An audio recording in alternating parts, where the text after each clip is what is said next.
Google recently released a new variant of Gemma model, which is the line of open source models.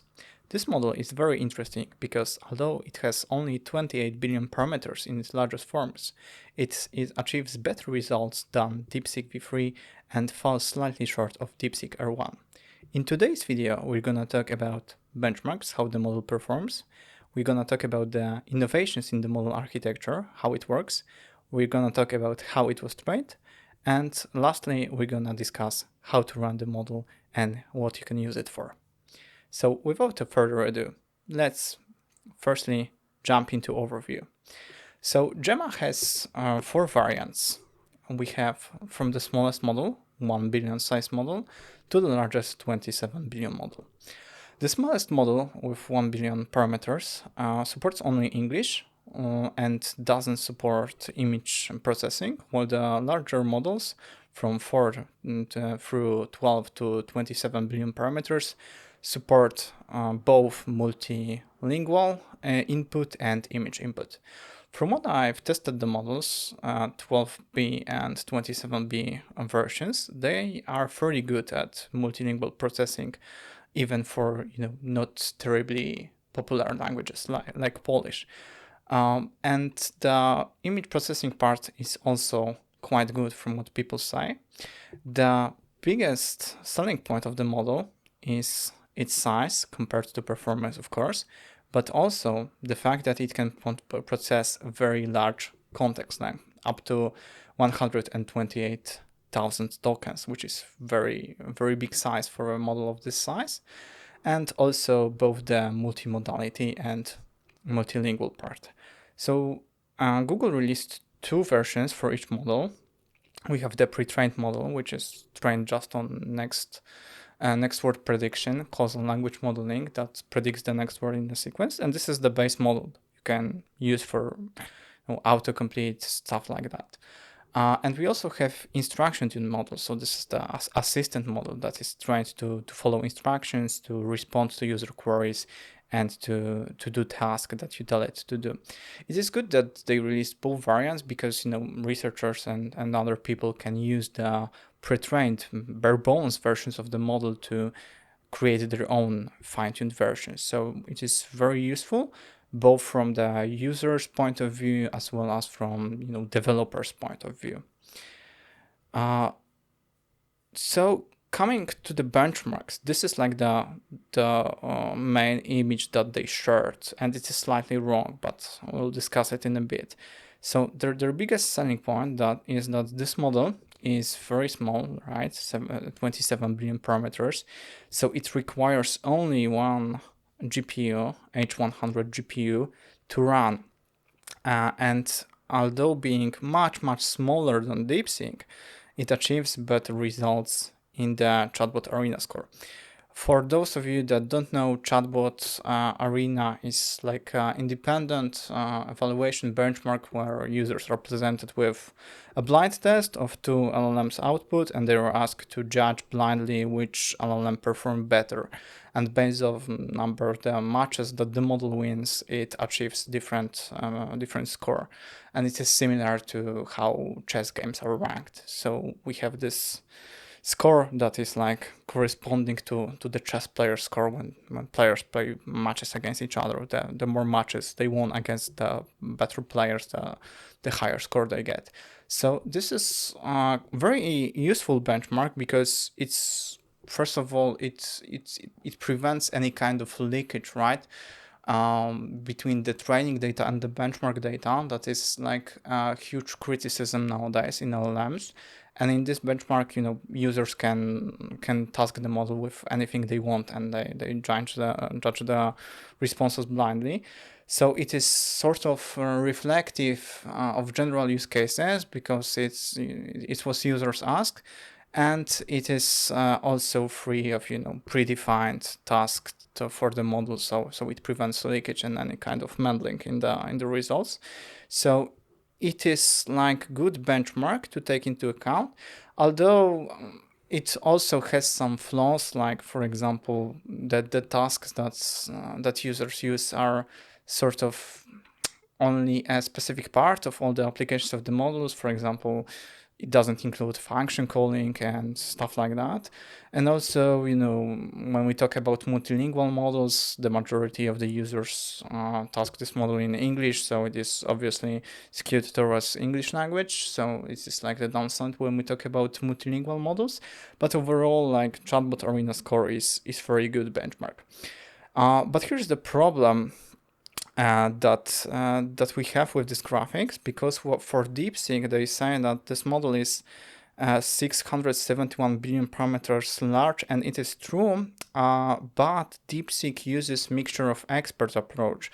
So at one point we only have 37 billion active parameters, because the way this architecture works, we have different layers that are specialized for different tasks during training, and we have a router that decides where to route the user query, but it only routes it in specific directions, right? So not all the parameters of the model are active at the same point, only specific parts of the model. So it only has 37 active parameters.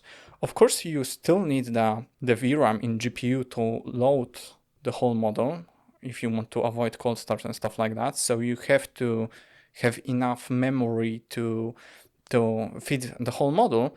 But during inference, it actually sort of behaves like 37 billion parameter model, right? Because it only activates certain layers. Of course, you have router in between and stuff like that, so it's slower than raw 37 billion parameters, but still we can't treat it like a 671 billion parameter model without the mixture of experts. So this is sort of true, I guess, in a sense, but also sort of meant to give Gemma advantage here in this infographic.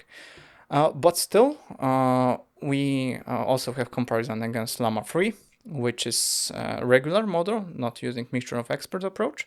So here we have straight apples to apples comparison, and we see that the size is a lot smaller and the performance is quite better.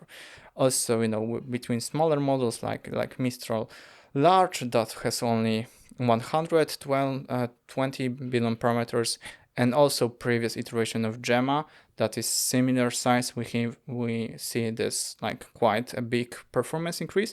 Of course, you have to remember that this chart doesn't start at 0, right? So it's not that Gemma 3 is like 3 times better than Gemma 2, because we only have 100 difference in those numbers, but it's sort of meant to show this huge performance. But well, I guess that's the problem with many charts. It's still like the general sentiment is true, right? That Gemma is better, but it is also smaller.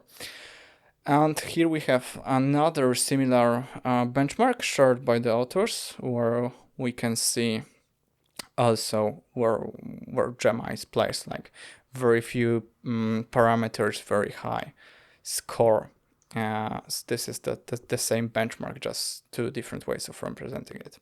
But we also have to look at other benchmarks.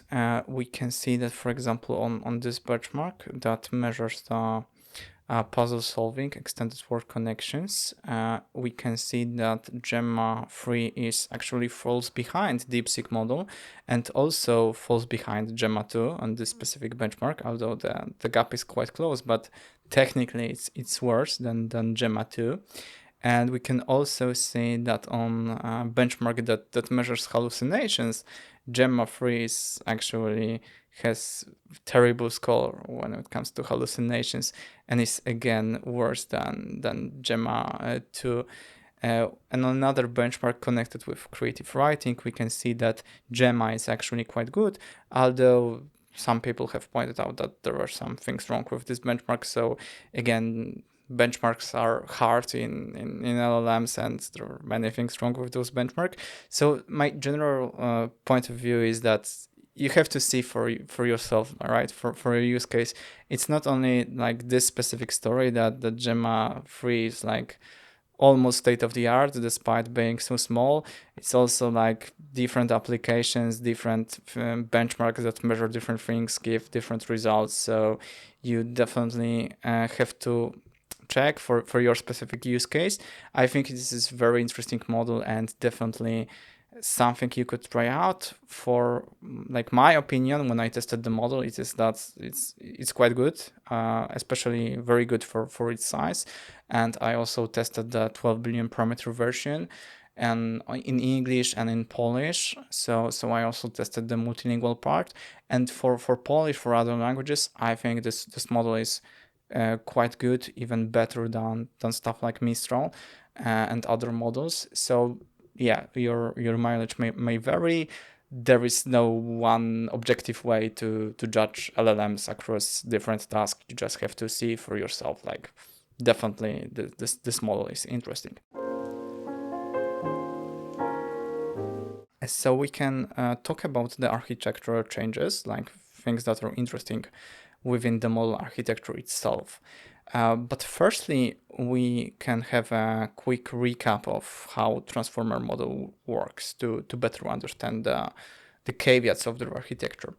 So the way that transformer processes words, it uses this attention mechanism that essentially measures how words are important to one another, and then creates contextual word representations, right? So at the beginning, at the input to the LLM, all the word representations are static. So we have one specific vector, one representation for each word. And then through the transformer block, we add these contextual representations and make the model, make the words also represented in context. So we can have the word of the a vector of the word fox, not as any fox, but fox in this specific language, in this specific context. And through those meaningful representations, we can then reason and we can predict next word and act as an assistant.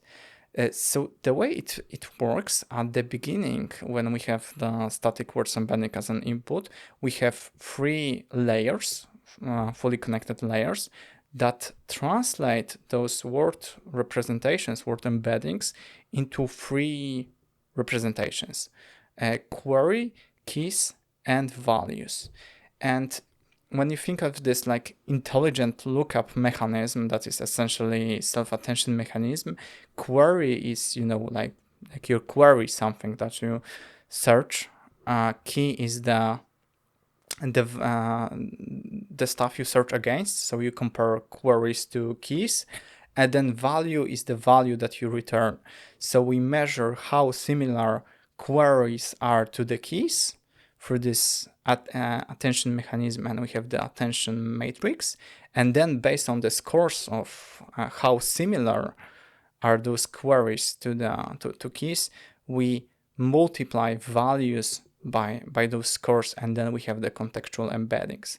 So we, for example, inject some meaning to the word fox from other words, right? Depending on how high is this attention score between this words and all the other words. So we don't want to average out everything. We want to find specific words that are important for the word we are looking at for our query, and then inject a little bit of representations from the words that have high score that are important.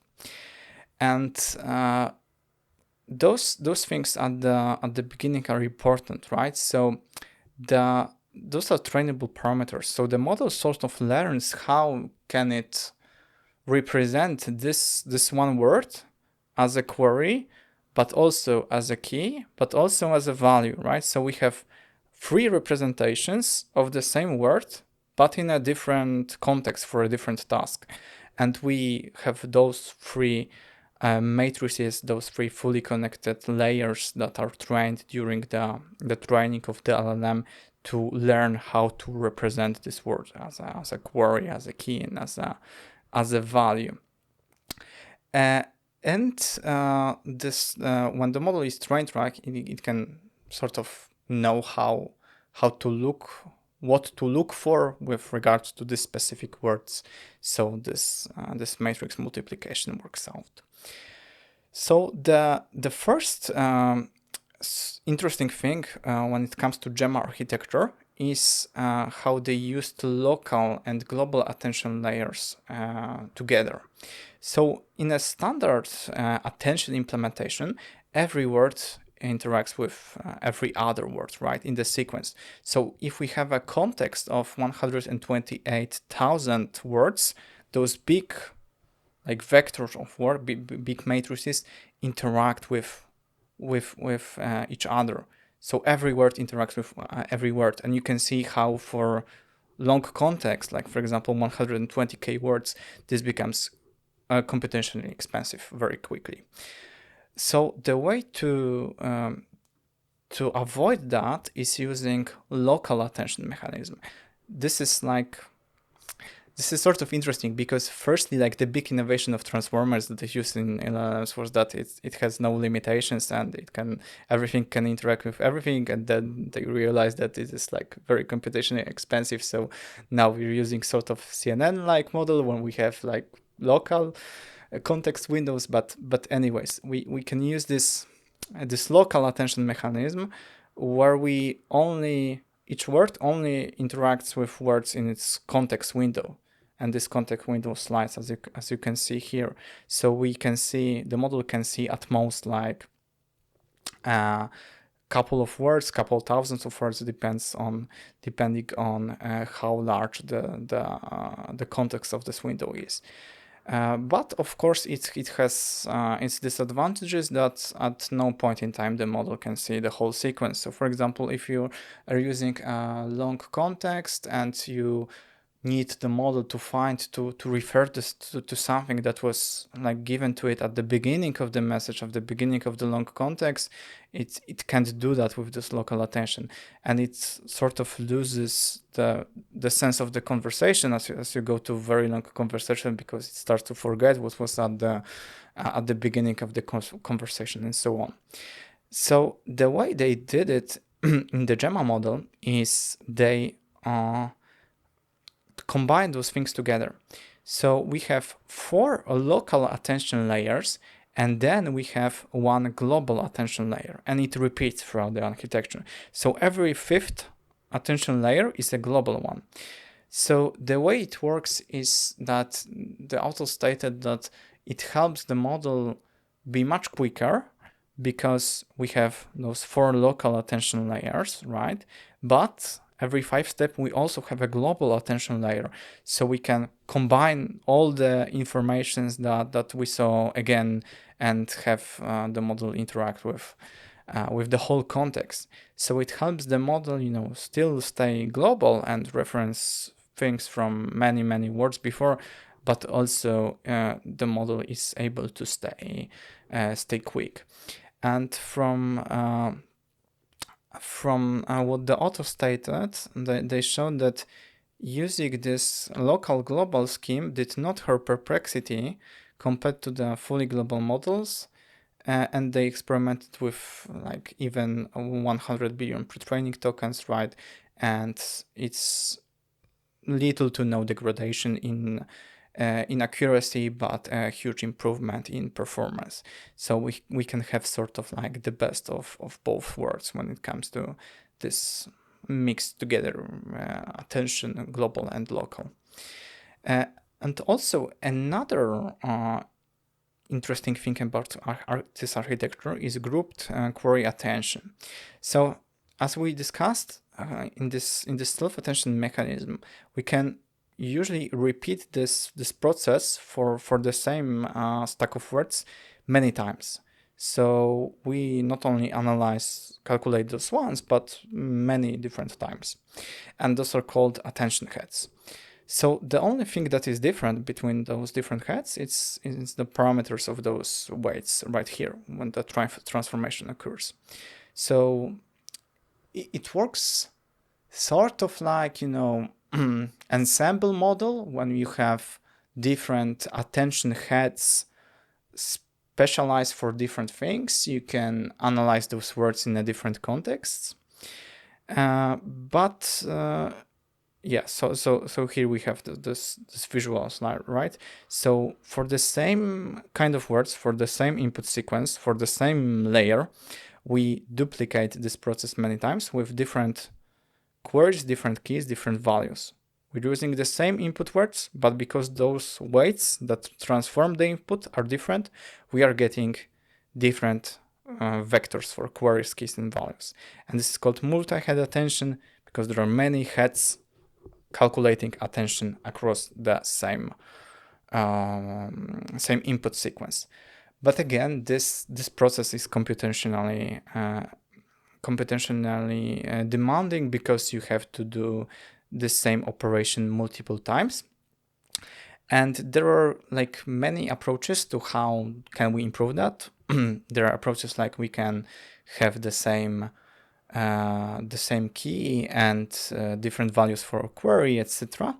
But what they used grouped query attention mechanism, and it works in a way that we can have a few different queries. Wait a second.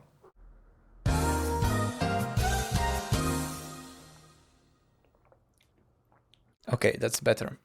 So the way this grouped query attention mechanism works is we have different queries, but different queries can interact with the same keys.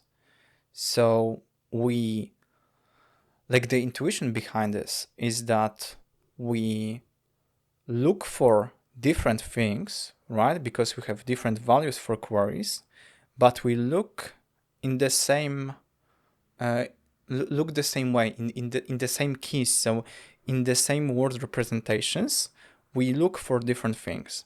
And grouped query attention, it is also a hyperparameter, of course, how many queries can reference the same key. But the general idea is that you group a few queries together and make them reference the same key. So instead of like each time analyzing the input sequence in whole new different way, you just use different queries, but you can use the same key. So as I said, you change what you are looking for, but you look for in the set of the same word representations. Another interesting thing about the model is the vision encoder. So as I said, the model is able to process images, and it actually uses a SIGLIP encoder. This is the same model that we already talked in my previous video.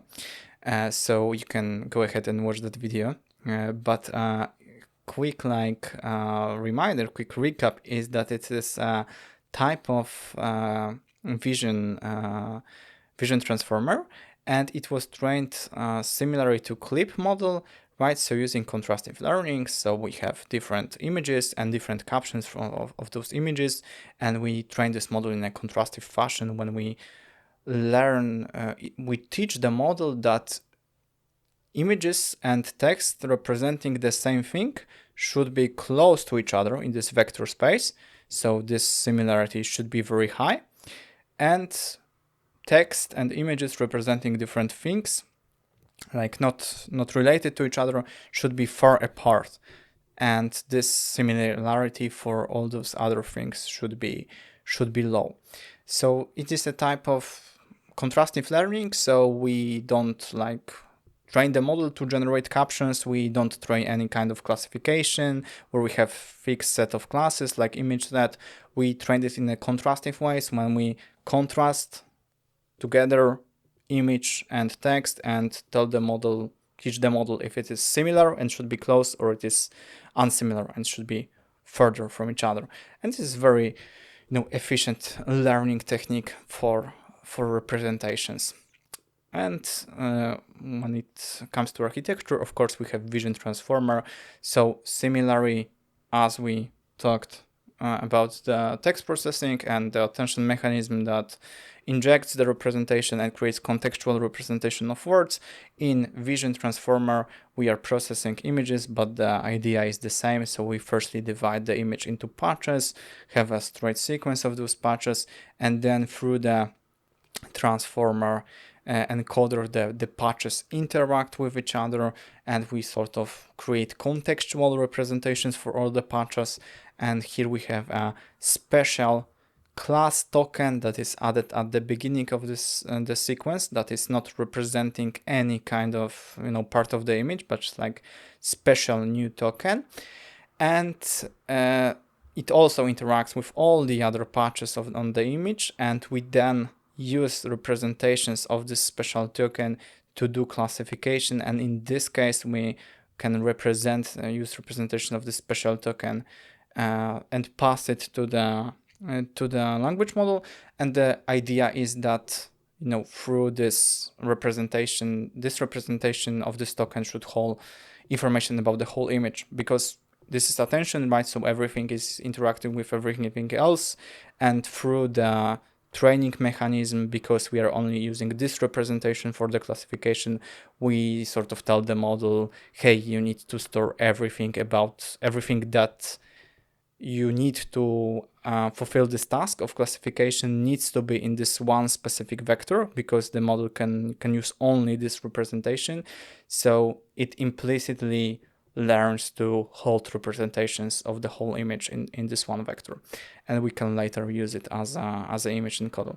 An interesting thing is that the same encoder is used for all model sizes. So although the reasoning might be better for larger models, and so the image processing tasks could also be done better by the other models, but you have to remember the image encoder is the same. So the 12 billion and 25 billion parameters model sees the same image. The only difference is what can the model do with it, with all those parameters and all those reasoning capabilities that it has. And coming back to the flash attention mechanism, also interesting thing is that they sort of don't do that for the image tokens. If we have many images in a sequence as an input to the LLM, it doesn't mask part of the images as it would with text. Normally with this we have window of 3, right? So we only see 3 tokens at a time, but we always see the whole image. So this is not like masked with this local attention mechanism, possibly because it wouldn't make sense, right? The model has to see the whole image to do any kind of reasoning. Also, one more thing interesting about the architecture is the tokenizer. I don't know if it's technically interesting because they just use the sentence piece tokenizer. It uses 262,000 words in its vocabulary size. They said that they used sentence piece and this specific type of tokenizer that is also inherited from Gemini 2.0, because it is more suitable for multilingual text through the kind of vocab that it has and the way it processes text. And the interesting thing about the tokenizer is also that it doesn't have special token for function calling, which is not good in a sense that this model doesn't have native tool calling capabilities, but we can work around that, of course. But it isn't like trained to use tools natively. Coming to the training part. Firstly, we can talk about the pre-training dataset. So from the technical paper, we know that the size of the dataset was much larger than in Gemma 2. In total, they used 14 trillion tokens, which is like very, very large. And they also like increased twice from what I think the amount of multilingual data, which is like great for everybody that uses LLMs, not only in English.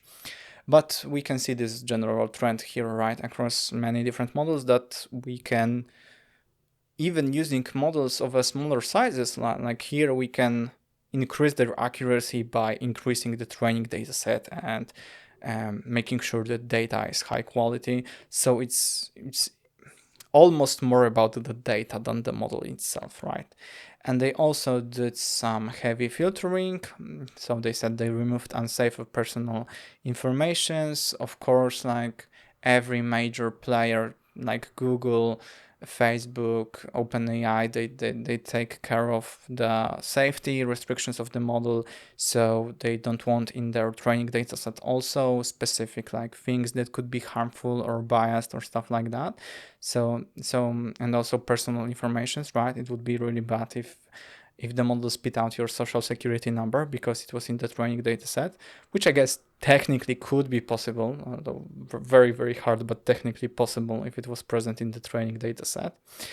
And they also used, even before training the model, whether we're constructing the data set, they used external model for scoring the quality of the data, and they downsampled low quality content, right? So made sure that this model sees the high quality content, well written, good code, etc., more often than data of lower quality. And they of course used some model that is similar to reward modeling, or just a classifier that classifies the content as well written or not. Probably model was trained based on some human feedback. So of course we have pre-training stage that gives us those basic variants of the model, right? Pre-trained. But then we also have fine-tuned versions of the model for instruction following. And in the instruction following phase, then they did a few interesting things also. So they actually used knowledge distillation to train the smaller models based on the output of larger model.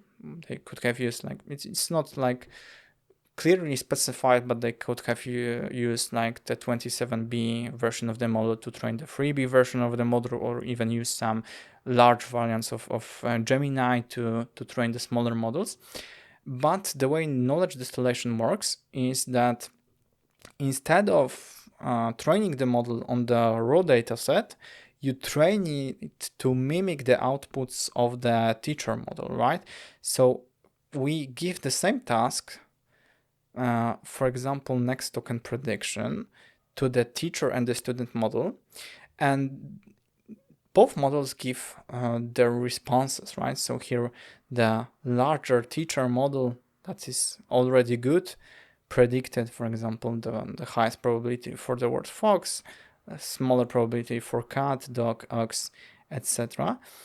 And then we are doing thing that is called raising the temperature. So it sort of increases the entropy of the distribution of the tokens. So sort of evens it out. And this is why it's called distillation, because of the temperature raising things, same as with, distilling things. And then we give the same task to the student model. The student, of course, gives its own distribution of what it thinks the next word should be. And then we compare those distributions to each other and calculate the loss function, and then train the student model to mimic the output of the teacher model. So why do we do this, and why do we use this raising temperature thing? Because I think like the way you could see it, like the intuition behind it, is that if you are given a fact, for sure, you learn less than when you are learning from someone that already analyzed all the information and knows that the situation is a little bit more nuanced. So for example, you can read in a book that something is true, like for example in primary school, you learn that something is true, but then you go to high school, go to the university, and the teacher tells you, yes, this is like mostly true, but we have to take into account this and this and that. And similar idea is done here. So the teacher teaches the student model that not always a sentence beginning with a quick brown has to have the completion fox. It sometimes can be cat, sometimes can be dog. Of course, this phrase is very popular, so it most often is fox, but technically it can also be cat and dog. And if we will train it with a standard loss function, when we have the sentence as written, and we train the model 100% probability for the fox, 0% probability for everything else, it isn't able to learn so much word informations and be such a good model as it learns from a teacher that knows that this is nuanced, right? And this is not black and white and has its own distribution. I think this is like the way you can think it about conceptually. Of course, it's machine learning, so everything is down to math and how the errors are propagated, and we don't know for sure everything because it's not like an exact science. We just try different things, and if the results are good, we say that it works that way. So this is one of those things. But knowledge distillation, yeah, like very, very interesting technique, often used to create smaller models from larger models. And they actually used 257 of those tokens that were sampled. So we have probability for 256 tokens, and then we also have the same amount for student model, and the loss function is based on comparing those two distributions, and if they match, then great, then loss is close to zero. If they are mismatched, then the loss is larger, and the student is asked to update its weights. And of course, the teacher model is frozen, right? It is just used as a reference point while the student model actually learns and their weights are updated.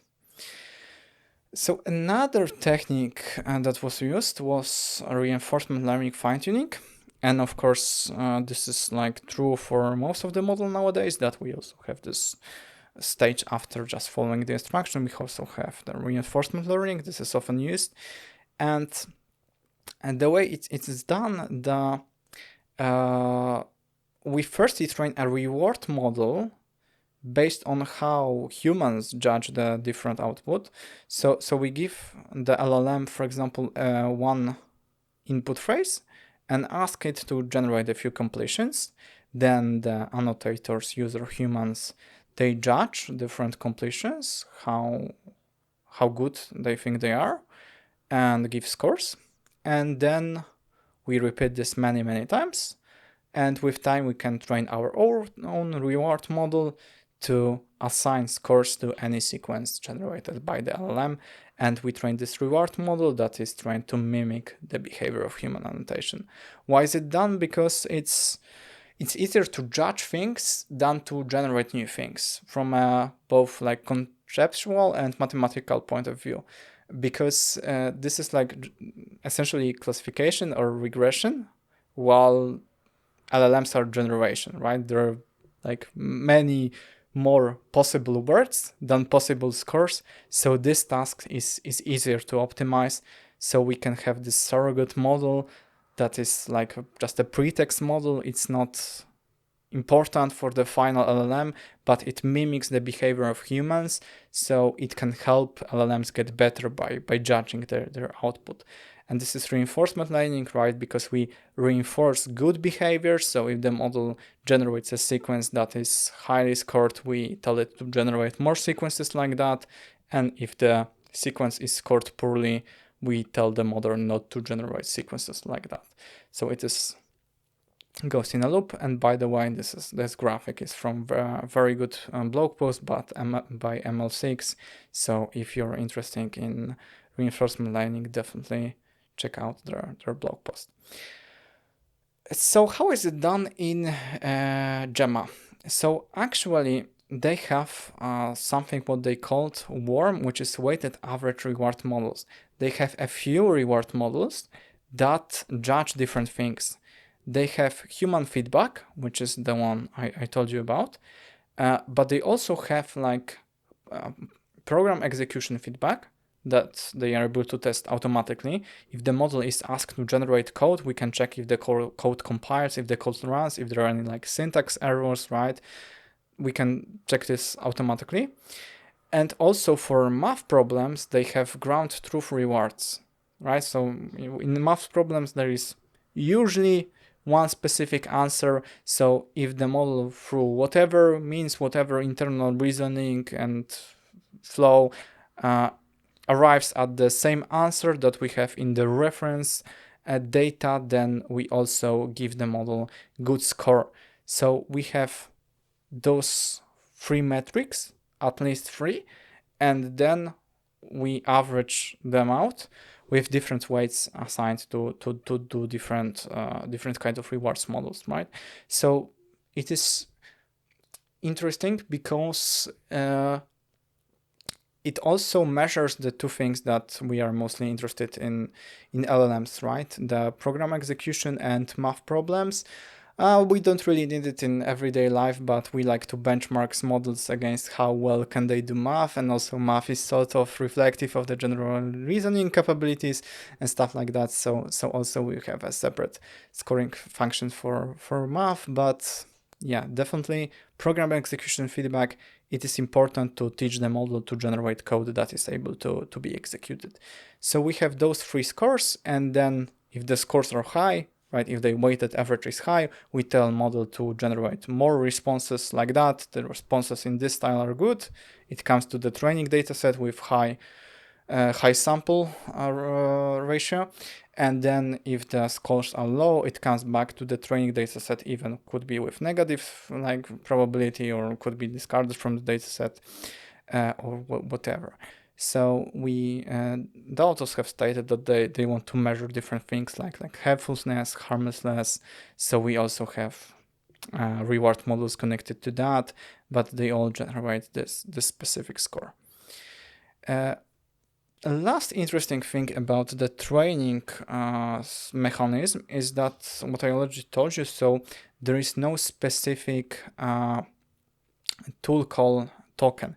So when you look at models, and we can actually do that right now. So let's go to Hugging Face, and we can look for model like Hermes Llama.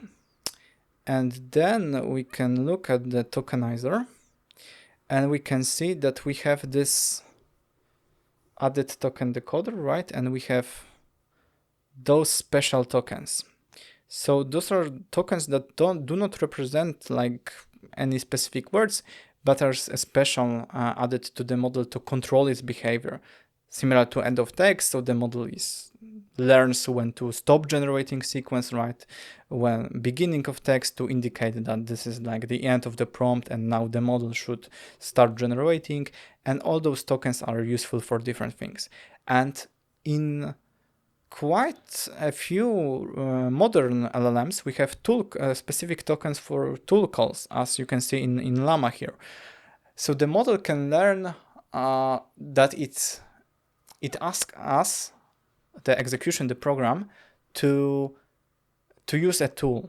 So because we have this specific tool call token, the model is trained to ask for tool usage in a native way. So it doesn't have to have specific prompting for that. Like if you want to use a tool, then say the tool name and then inputs yada yada.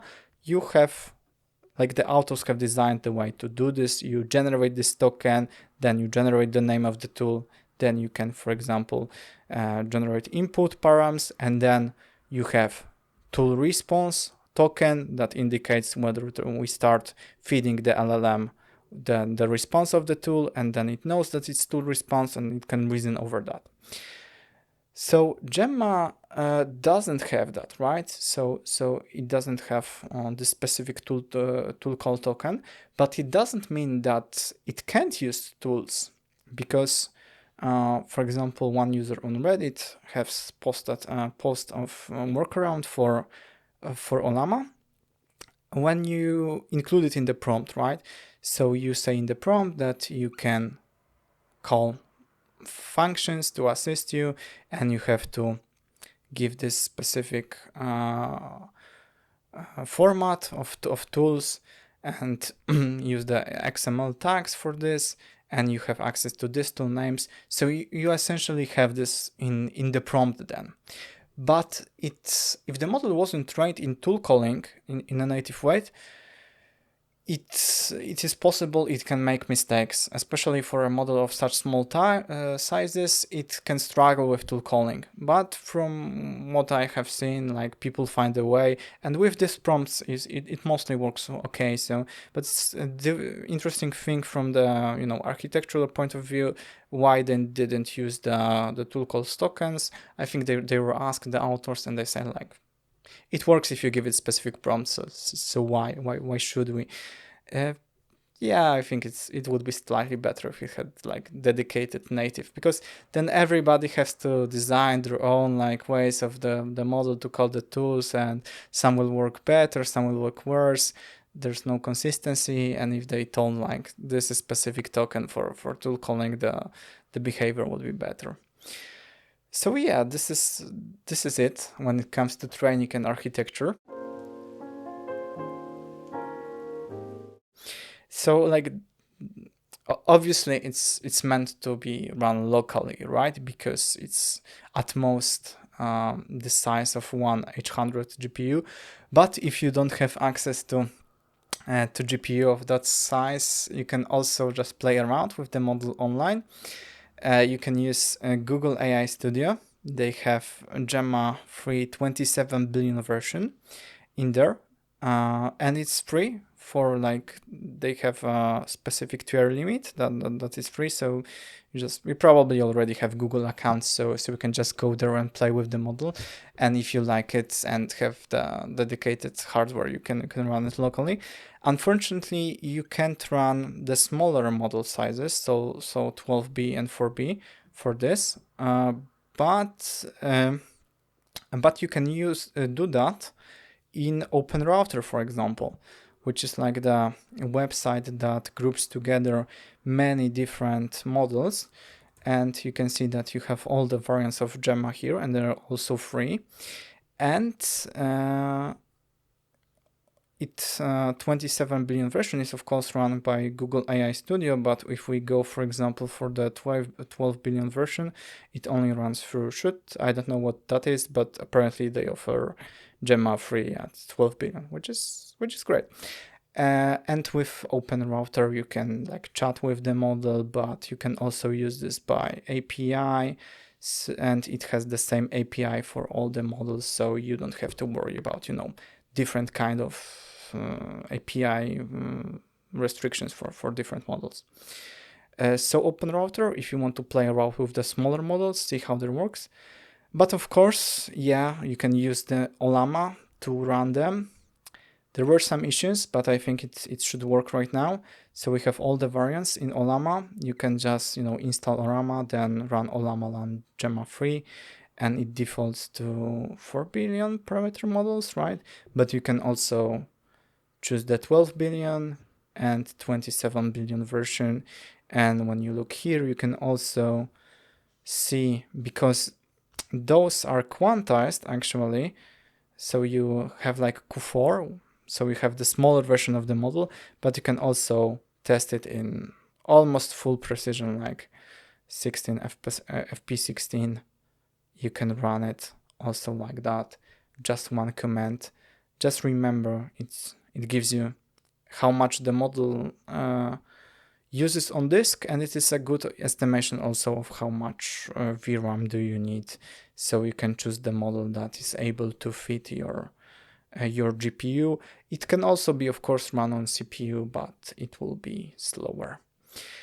Yeah, but people have done cool things with Gemma already. We also have one Reddit post where the user is able to run the model on device. So use their phone to run the 4 billion version of the model. Probably also quantized because they're using Llama CPP, but still, very cool to be able to run it on a phone like that. So the smaller models, like there are many interesting things you can do with them, and it's very cool to see those things. And you can also fine-tune the model, because it's especially the 12 billion, 3 billion version. If you need a model to do specific tasks, so for example, classification of some things, or simple question answering, simple response generation, you probably don't need like the full version, even the 27 billion parameter model, especially if you're using it for English. I think the 12 billion and 3 billion even version can be just fine for a simple use cases. But if your use case is, you have some training data to teach the model how to solve your specific use case, you can follow this tutorial by Onslaught and check out how to fine-tune the model. This is like very good tutorial, very simple. You have a Google Colab notebook here with ready to run scripts. You can use LoRa to train adapter for the model, or you can do full fine-tuning. You just have to comment out and change those specific values that you want, also the model size that you want. You can load it in 4-bit, but you can also load in full precision, no problem. And if you have enough data set, you can train the model for your specific task. And I think this is like very interesting, and this is actually what this model is meant to be, right? A very small model that you can run on device that is able to solve simple things. But if it can't solve your use case, but you have training data, you can just fine tune it and adapt it to your specific use case. Like overall, general conclusion is, I think, very cool model. Maybe not as cool as Google claims it to be, but still a lot of things you can do with it. If you want, just play around on those like free providers or run it yourself using Olama, and let me know what you think about Gemma. I definitely like it, especially for non-English applications. I think it is like one of the best small LLMs out there. So if you like the video, don't forget to give it a thumbs up and subscribe to our channel. If a new interesting models comes out, we will see each other in a new video. Thank you very much.